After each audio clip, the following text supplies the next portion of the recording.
Servos de Deus, a buzina tocai, Jesus em breve virá. A todo mundo a mensagem levai, Jesus em breve virá.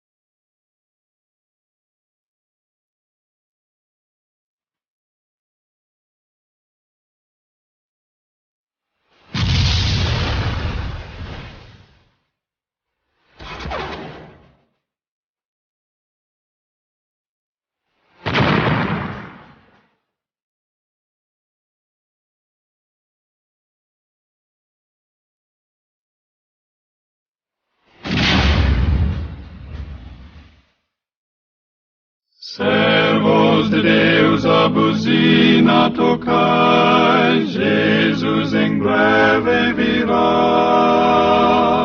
Servos de Deus, a buzina tocai, Jesus em breve virá. Servos de Deus, a buzina tocai, Jesus em breve virá. A todo mundo a mensagem levai, Jesus em breve virá.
Servos de Deus, a buzina tocai, Jesus em breve virá. A todo mundo a mensagem levai, Jesus em breve virá.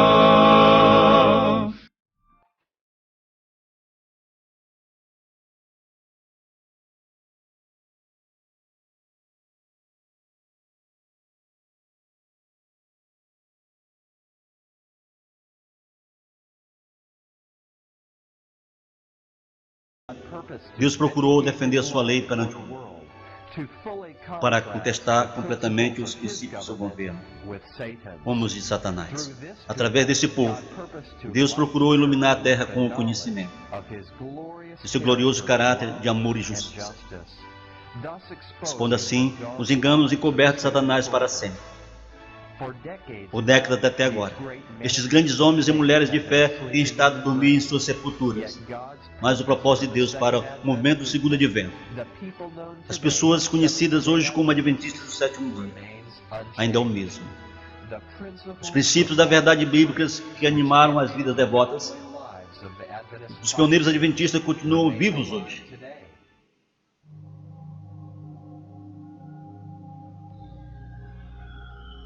O Alfa.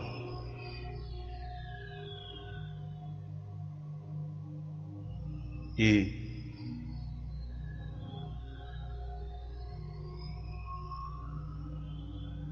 o Ômega.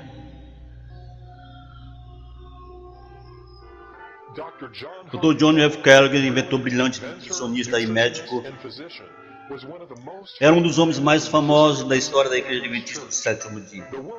O mundo se lembra dele como um diretor renomado do sanatório do Bear Creek. A igreja se lembra dele pelos ensinos panteístas em seu desacreditado livro O Templo Vivo. No dia 18 de fevereiro de 1902, no grande auge da sua influência dentro da Igreja Adventista, o sanatório de Bear Creek foi destruído pelo fogo.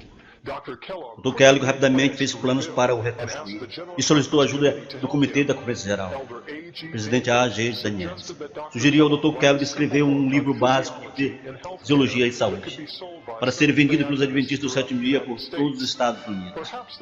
Talvez eles conseguissem vender 1.000 milhões. O lucro poderia ser usado para ajudar a reconstruir o sanatório. Dr. Kellogg preparou um manuscrito rapidamente. E um comitê foi designado para revisar o livro. O Comitê de Conferência Geral decidiu não publicar o livro quando eles entenderam que ele continha ensinos panteístas sobre a personalidade de Deus. A página 29 do Templo Vivo diz: agora suponha que temos uma bola diante de nós. Não uma bota comum, mas uma bota viva. E que ao olharmos para ela, vemos mini botas se movendo pelas costas, se escorregando pelo calcanhar e espremendo até a rua, e escapando pelo topo. Muitas, centenas de milhares de botas. Um exame de botas continuamente indo do partido de nossas botas. Nós seríamos levados a dizer: existe um sapateiro dentro da bota, então também existe na árvore um poder que a cria e a mantém. O fazedor de árvore na árvore, John F. Kellogg, do Templo Vivo, página 29. Depois que os líderes nacionais se recusaram a publicar seu livro, Dr. Kellogg deu uma ordem pessoal para a Review imprimir o Templo Vivo. Cerca de um mês depois, a Review se encerrou. E as matrizes do livro que estavam preparadas para a impressão foram destruídas pelo fogo. No 16 de março de 1903, Ellen White escreveu ao Dr. Kellogg: você está totalmente esclarecido sobre a personalidade de Deus, que é tudo para nós como povo. Você praticamente destruiu o próprio Senhor Deus. Ellen G. White, carta 300, 1903. Depois da destruição da matriz do livro e do incêndio da Review, muitos esperaram que o Dr. Kellogg não publicasse mais o Templo Vivo. Mas ao invés de aceitar o alerta planejante de Deus, ele enviou manuscritos para uma impressora comercial em Bear Creek. 3.000 cópias do livro foram impressas e começaram a circular largamente entre os adventistas do sétimo dia. Nós geralmente subestimamos o poder e a influência de Dr. Kellogg dentro da Igreja Adventista do sétimo dia. O Alfa não era apenas uma crise doutrinária, mas também um jogo que ameaçou dividir permanentemente a Igreja Adventista. Muitos aceitaram o ensino de Kellogg como uma nova luz. O próprio Kellogg manteve que ele só estava o que Ellen White havia ensinado durante anos. Em outubro de 1903, a discussão chegou a uma crise. Durante o concílio do outono do Comitê da Conferência Geral, próximo ao encerramento, o presidente Daniel recebeu 2 cartas de Ellen White, que especialmente denunciava os ensinos contidos no Templo Vivo. Nesse momento, a discussão voltou-se a favor da verdade. Dr. Kellogg prometeu revisar o livro do Templo Vivo, remover tudo que fosse de natureza teológica. Mas poucos dias após aquele encontro, Dr. Kellogg escreveu a bula defendendo o Templo Vivo. Até onde eu entendo sobre a dificuldade encontrada no Templo Vivo, é que a coisa toda pode ser resumida nesta questão. É o Espírito Santo uma pessoa?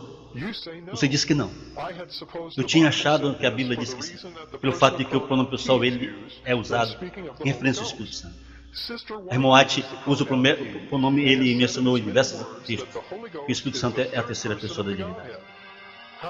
Como o Espírito Santo pode ser a terceira pessoa e não ser pessoa nenhuma, é difícil para eu enxergar. J. Kellogg para Butler, 28 de outubro de 1903.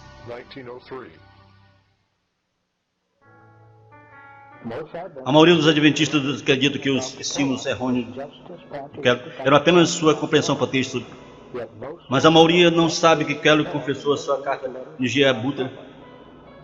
É o Espírito Santo uma pessoa ou não? Porque Kellogg estava interessado. Esta foi a grande questão que o Templo Vivo levantou, embora os líderes denominacionais tentassem convencer o Dr. Kellogg de que o Espírito Santo não era uma pessoa separada do Pai e do Filho, mas particularmente a natureza compartilhada por eles. Kellogg apelou para as declarações feitas por Ellen White, para aparentemente justificar o seu novo ensino. No dia seguinte, o presidente A.G. Daniel escreveu William White, filho de Ellen White, sobre o Dr. Kellogg. Desde o final do concílio, eu senti que devia escrever confidencialmente sobre os planos do Dr. Kellogg para revisar e republicar o templo. Mas eu deixei a pressão do trabalho impedir para fazer isso. Ontem à noite, nós recebemos a carta do Dr. que me fez sentir que eu não devia mais demorar para te escrever. Daniel continua.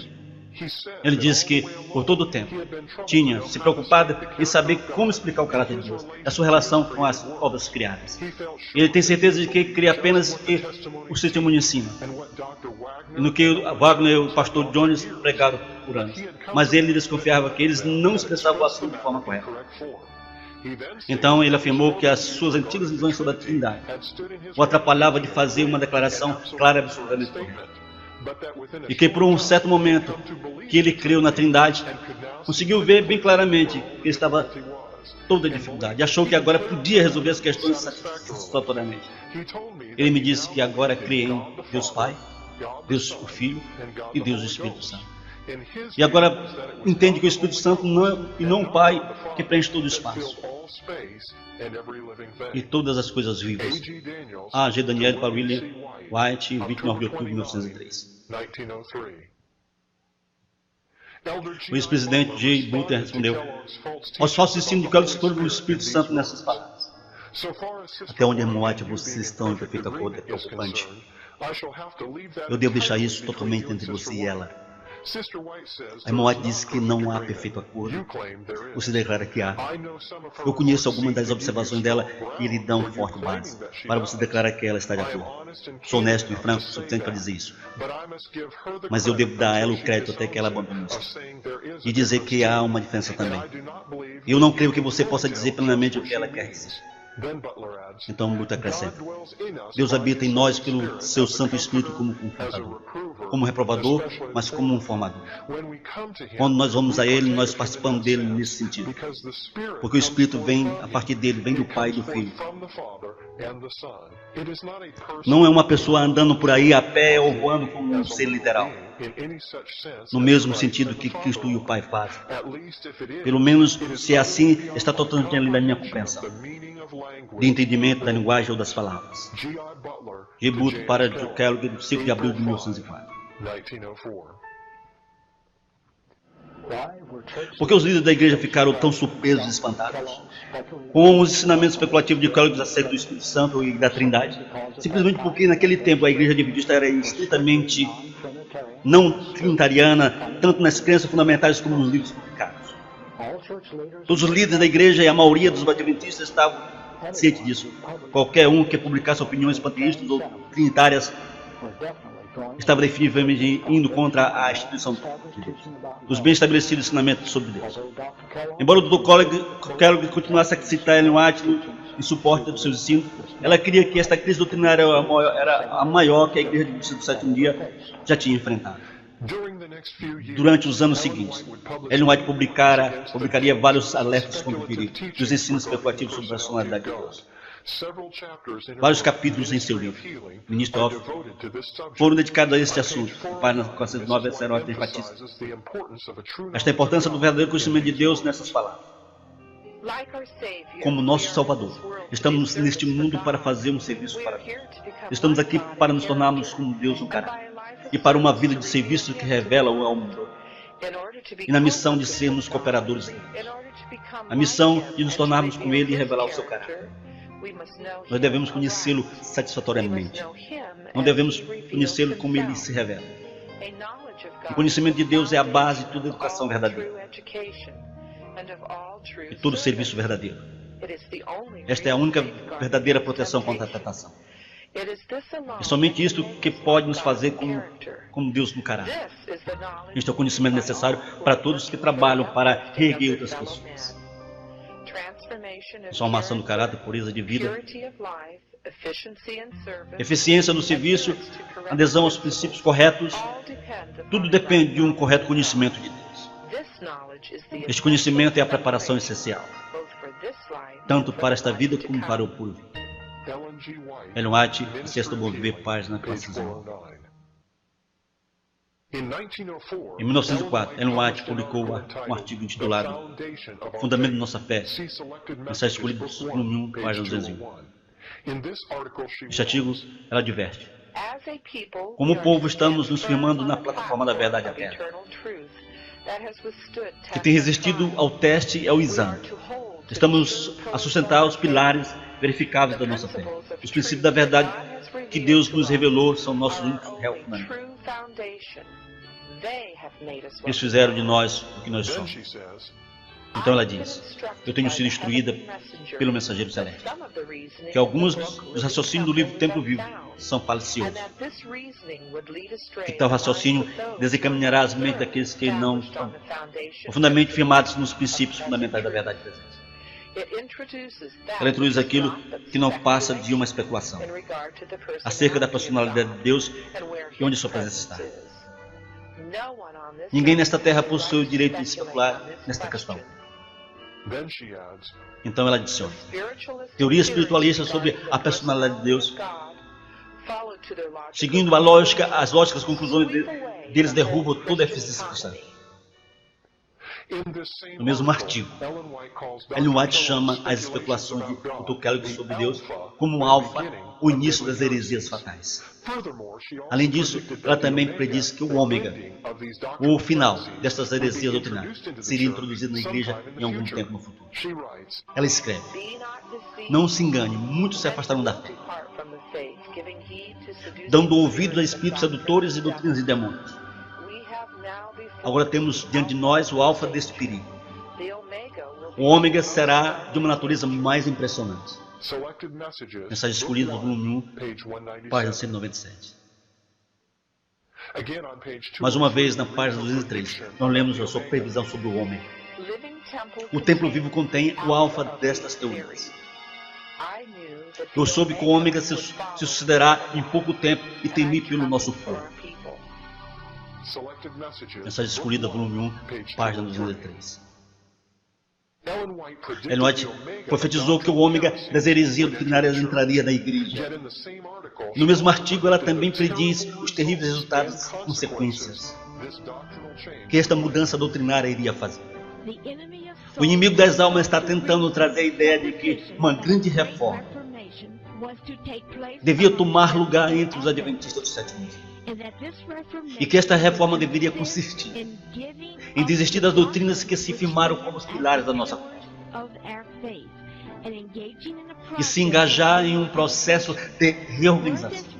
Se esta reforma fosse feita, qual seria o resultado? Os princípios da verdade que Deus, em sua sabedoria, deu à igreja remanescente seriam descartados. Nossa religião seria mudada. Os princípios fundamentais que sustentam a obra pelos últimos 50 anos seriam considerados como erro. Uma nova organização seria estabelecida. Livros de uma nova linha seriam escritos.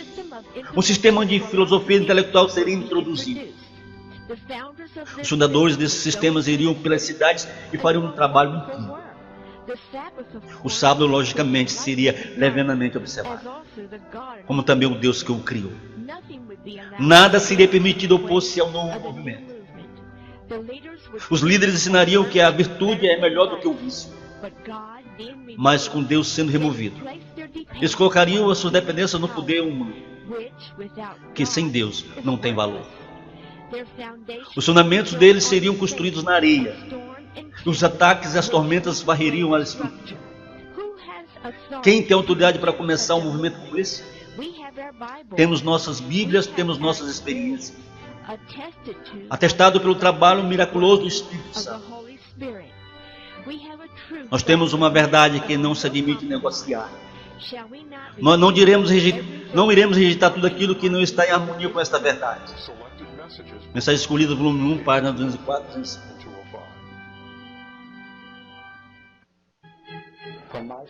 Pelos meus estudos, concluí que a maioria das predições de Ellen White sobre o homem já foram cumpridas. Desde a morte de Ellen White, os líderes adventistas mudaram radicalmente. Ensinos fundamentais, adventistas fundamentais. Estas grandes mudanças foram tão graduais através dos anos, que somente muitos poucos membros perceberam o que estava acontecendo. Uma grande mudança veio em 1931, quando uma nova declaração de crenças foi escrita e promovida em relativo segredo. Outra importante mudança veio durante o ano dos anos 50, quando os líderes adventistas mantiveram conferências com vários líderes do protestantismo evangélico, para que a igreja adventista fosse reconhecida pelas igrejas protestantes.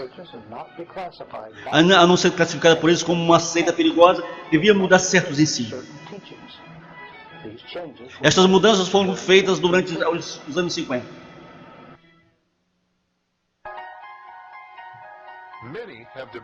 Muitos têm debatido sobre o que o ômega das heresias mortais realmente seria. Teria ele já entrado nos ensinos da igreja adventista?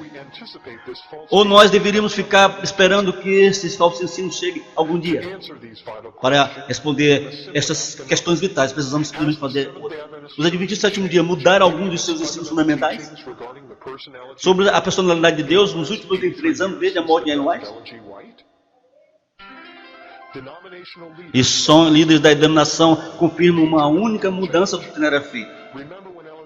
Você se lembra quando Ellen White predisse? Seria de uma natureza mais impressionante? O editor da review, William Johnson, usando as exatas palavras de Ellen White, conta-nos abertamente qual a mudança doutrinária é. Alguns adventistas hoje pensam que nossas crenças permaneceram inalteradas ao longo do tempo, ou então tentam voltar o relógio para algum ponto onde tínhamos tudo perfeito. Mas todas as tentativas de recuperar o tal adventismo histórico falham em vista dos fatos da nossa época. As crenças adventistas mudaram pelos anos sob o impacto da verdade presente. Mais impressionantes são os ensinos acerca de Jesus Cristo, nosso Salvador e Senhor. A visão trinitariana de Deus agora parte de nossas crenças fundamentais. Não era normalmente aceita pelos pioneiros adventistas, mas hoje alguns não aceitam. William Johnson, Review, 6 de janeiro de 1994, página 10. Toda declaração de fé adventista durante a vida de Ellen White era distintivamente não trinitariana. No livro Seals, líder da igreja admite este fato pelos dizeres: a declaração de crença de 1872 era não obrigatória, e a proposta de fazer um manual da igreja foi rejeitada em 1873. O fato de que a primeira declaração de crença, ainda que não oficial, se não trinitariana, é digno de nota.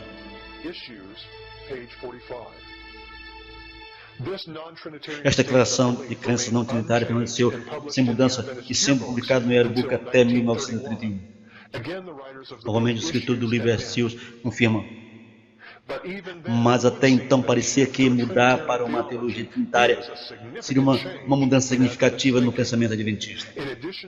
Indo além desta improvável situação, a declaração de 1931 é dramaticamente diferente de 1872, por ser toda trinitária. The 1980 statement is like the 1931 statement in that it is fully Trinitarian. A doutrina da Trindade foi votada para fazer parte das 27 crenças fundamentais em 1980 na Conferência Geral em Dallas, Texas. A significância disto é dupla. Número 1. As 27 crenças foi a primeira declaração de crenças elegida por líderes da igreja representantes. A declaração de crenças anterior, em 1931, nunca foi votada por ninguém, em nenhum lugar. Assim, apesar de ter sido largamente aceita, ela ainda era não oficial. Número 2. Uma vez que as 27 crenças fundamentais se tornaram o padrão doutrinário para o movimento da igreja e para sua desassociação, Qualquer um que acreditasse como os pioneiros adventistas seria desassociado, devido às suas visões não trinitárias. Dessa forma, chegou o momento das previsões de Ellen G. White sobre o homem. Nossa religião seria mudada. Os princípios fundamentais que sustentaram nossa fé seriam mudados, seriam considerados como erro. Na revista Minister, o famoso autor e teólogo da Universidade Andrews, George Knight, revela ousadamente nesta incrível admissão. A maioria dos fundadores da Igreja Adventista não estariam habilitados a unir Israel se eles tivessem de apoiar as crenças fundamentais da denominação. Mais especificamente, a maioria não seria capaz de concordar com a crença número 2, que lida com a doutrina da Trindade. Para Joseph Bates, a Trindade era uma doutrina antibíblica. Para Tiago White, era aquele antigo absurdo trinitariano. Para Cornell, era um fruto das grandes apostasia, juntos com as falsas doutrinas tais como a guarda do domingo e a imortalidade da alma. Da mesma maneira, a maioria dos fundadores da Igreja Adventista do Sétimo Dia teriam problemas com a crença fundamental número 4, que sustenta que Jesus era tanto eterno como verdadeiramente Deus. Para J.N. Andrews, o Filho de Deus havia sido Deus por seu Pai, em algum momento da eternidade no passado, na origem dos dias. Para Wagner, em Minneapolis, famoso em 1888, registrou em 1990 que havia um tempo quando Cristo procedeu e veio de Deus, mas que aquele tempo era tão para trás no dia da eternidade, que para a finita compreensão é praticamente sem início. Ninguém da maior parte da Igreja poderia concordar com a crença fundamental número 5, que implica na individualidade do Espírito Santo. Uriah Smith, por exemplo, não somente era anti-trinitariano como semi-ariano, como muitos de seus colegas, mas também como eles.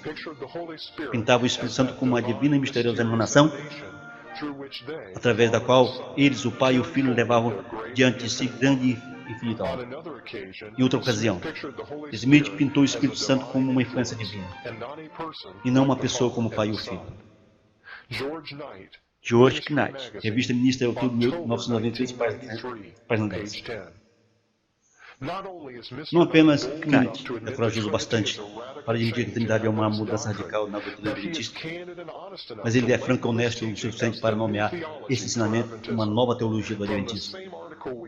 No mesmo artigo nós lemos: mudanças teológicas geralmente trazem pânico àqueles que estão envolvidos, mas os vários indivíduos respondem a elas de diferentes maneiras. Alguns tais como Andres foram capazes de finalmente se acostumar com a nova teologia.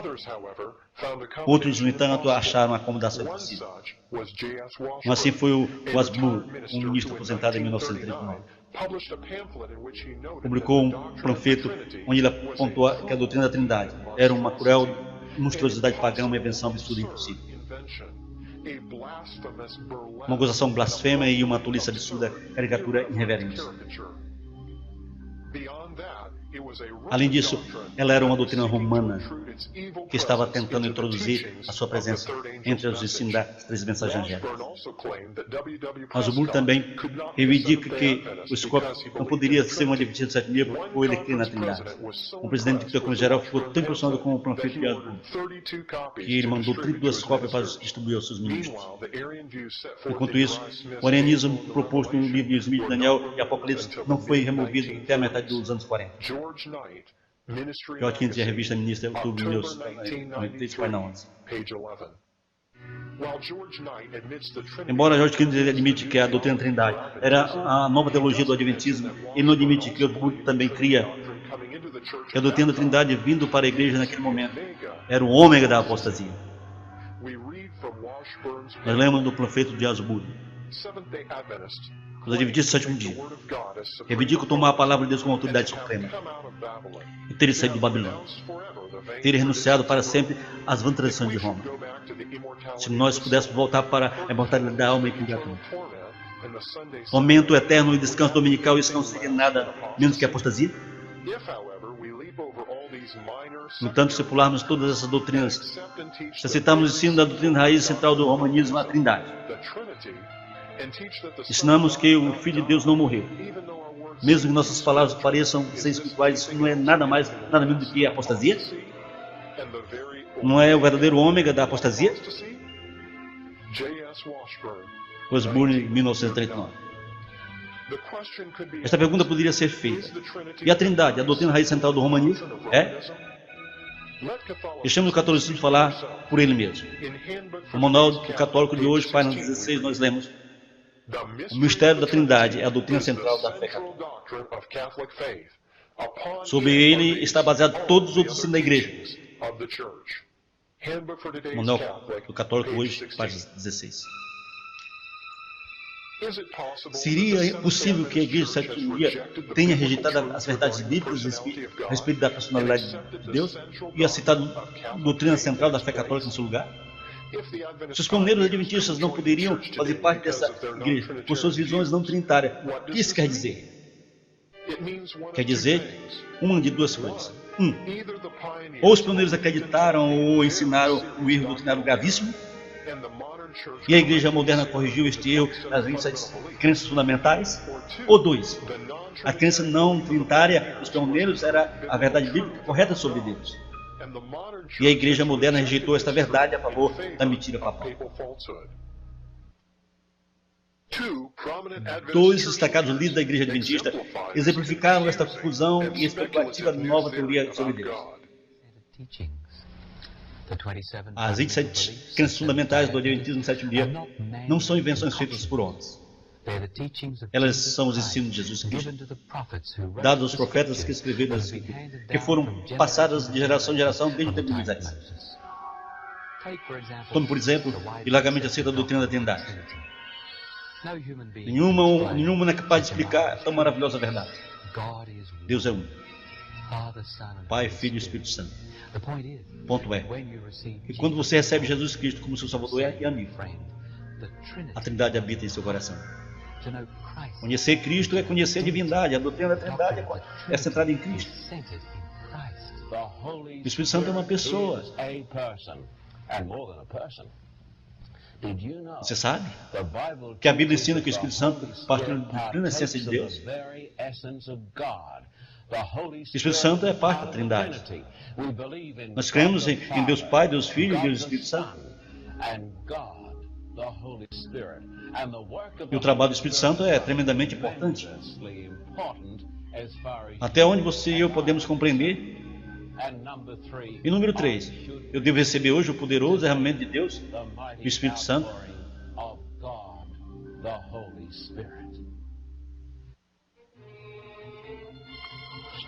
Declarações como esta sobre a Trindade e o Espírito Santo foram totalmente estranhas aos primeiros adventistas. Porque a igreja adventista mudou a sua posição sobre a Trindade. Por quê? A resposta padrão da denominação é simplesmente: todos os pioneiros adventistas estavam errados. Os adventistas modernos mudaram esta crença sobre a Trindade porque causa do grande desejo de avançar espiritualmente em harmonia com a L.G. White e a revelação bíblica. Isso é verdade? Vamos olhar para o grande quadro. Satanás inspirou e colocou pressão nas religiões pagãs para ensinarem o falso conceito de Trindade de Deus. Satanás inspirou os primeiros católicos a se comprometerem com o paganismo e ensinar o falso conceito trinitário de Deus. Falando em pressão, todos aqueles que não se harmonizaram doutrinariamente com o catolicismo foram considerados como hereges, perseguidos, torturados e mortos. O credo católico da Trindade ficou sendo um teste padrão da fé cristã ortodoxa em torno dos últimos 700 anos. A maioria das igrejas protestantes aplicam a doutrina católica da Trindade como principal teste para se comungar. Simplesmente qualquer um que puder apoiar a Trindade é bem-vindo na sociedade ecumênica com os braços abertos. Ao mesmo tempo, qualquer igreja rejeitando a doutrina da Trindade é denunciada e nomeada pelo protestantismo evangélico como uma seita perigosa. Desde o seu início, a primeira igreja adventista não aceitou nem promoveu a doutrina católica da Trindade. Portanto, desde o seu início, o adventismo enfrentou e resistiu às incríveis pressões do catolicismo das igrejas protestantes para se comprometer e se harmonizar com ele, por serem rotulados como uma seita perigosa e não cristã para sempre. Por que você acha que a igreja adventista não é mais classificada como uma seita? Seria porque os católicos e protestantes têm, em geral, são simpatizantes para com a mensagem do advento? Ou porque nós mudamos a nossa mensagem significativamente bastante para ganhar o seu favor, aprovação e reconhecimento? Agora você sabe a verdadeira razão de por que a Igreja Adventista mudou sua posição acerca da Trindade. Quero pedir a você, querido amigo, que estude esse assunto como matéria de salvação. Pois de fato, o ômega é isto. To receive information on how to obtain copies of this video or other materials on the truth about God, you may call 1-304-732-9204. Call now to receive information on printed materials such as The Foundation of Our Faith.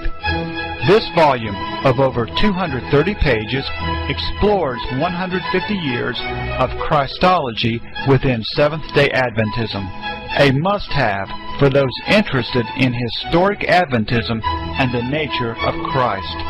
What did the pioneers believe? This 48-page book is a compilation of quotes from the early Adventist pioneers which reflect the unanimous position of the early Adventist Church concerning the doctrine of the Trinity.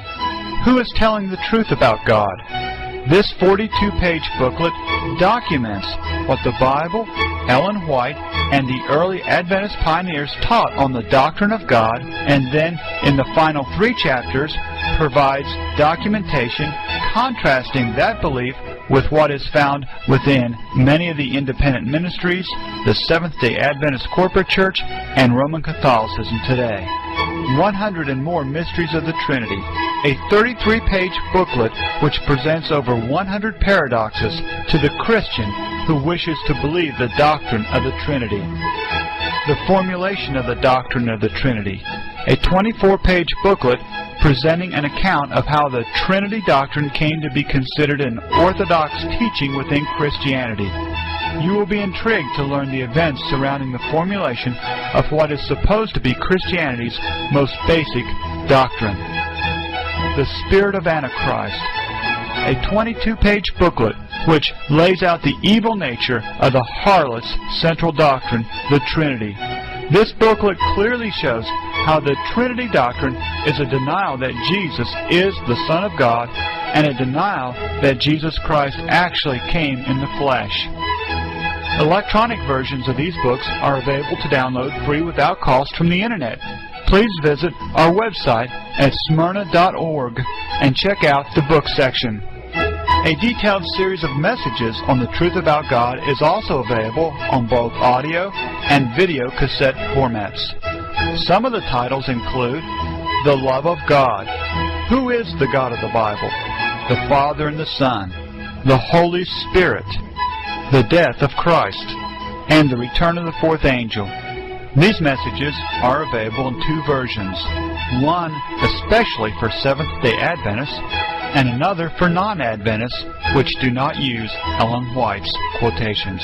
You may direct all your non-Adventist friends interested in the truth about God and the 3 angels' messages to our website, especially for them at presenttruth.info. You may contact us also by writing to Smyrna Gospel Ministries, HC 64, Box 128B, Welch, West Virginia, postal code 24801, 9606, the United States of America. You may also contact us via the Internet at info@smyrna.org.